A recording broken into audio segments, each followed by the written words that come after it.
when I was soaking my bed, I was like, oh, well, I guess that's why they call it the curse, right? Like, I want to talk about our first periods because I've never had that conversation before on this podcast. And reading about your experience made me think that we really should.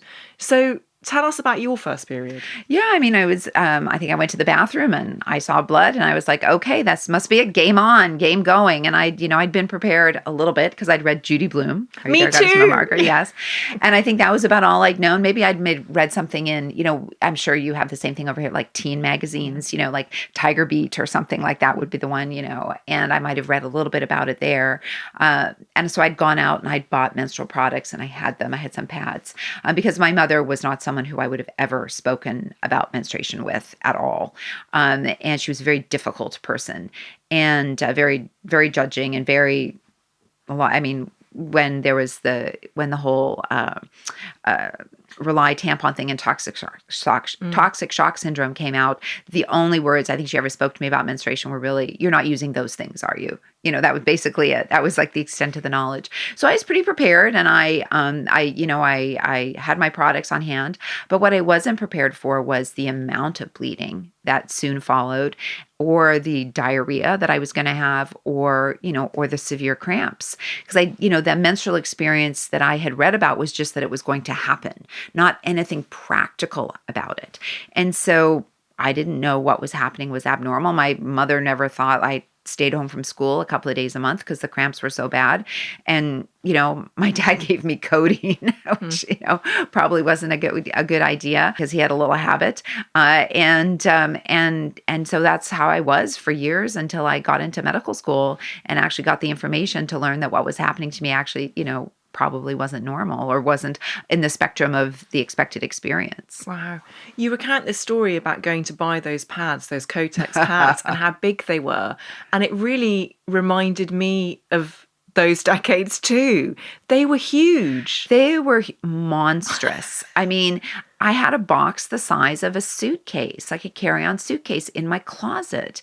And I mean, each individual pad was, because I had to get the ones for heavy flow, each individual pad was like a Kleenex box size. I mean, you could literally, it was uncomfortable to sit, and riding a bike was uncomfortable. And they were so big. And now I look at absorbent technology today and I think, I imagine if I just had pads with wings. I also remember, so my first period also came about where I didn't know really very much, and it was so painful. And I'm very lucky that I have a sister who's 4 years older than me, and she gave me, and I remember vividly, Panadol painkillers that really helped. But I was also really shocked by the colour of the blood. It was brown. I expected it to be red. All of this stuff, there was this culture of ignorance. I really struggled with tampons. I didn't know how to apply them. I didn't know how to insert them. It felt scary and confusing and unmooring for a really long time. At the same time as at school, our periods, they were described as the curse. That's what we called them. Yeah, well, so that's what I heard it called too. And so when I was soaking my bed, I was like, oh, well, I guess that's why they call it the curse, right? Mm-hmm. Like, you wouldn't think that there was something abnormal if everybody describes everything you hear about menstruation in terms of being awful, terrible. And I'm not saying it's a pleasant experience at all for people, but if it's only described in these massively catastrophic terms, then when you're really experiencing something catastrophic, you don't know then to say, if everybody was like, oh, periods are super pleasant and they last 2 days, then you might be like, wait a minute, my experience is different than that.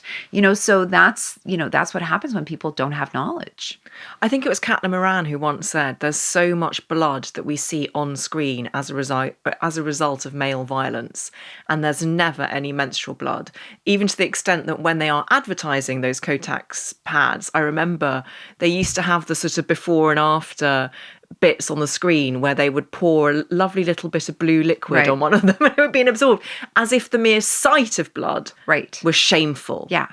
No, I mean, I can't remember growing up seeing a teen movie where menstruation was even mentioned. There wasn't even like, before we go out and check out that haunted house, I'm just going to pop a Midol beforehand. Like just like nothing, not even mentioned. I mean, there might have been an eye roll about somebody like being grumpy or something, right? Oh, maybe she's on her period, like something negative from that way, but never anything like practical. Nobody buying pads at the grocery store. Nothing like that. Thanks for tuning in. And if you found this video enjoyable, be sure to check out the full episode on your preferred podcast platform.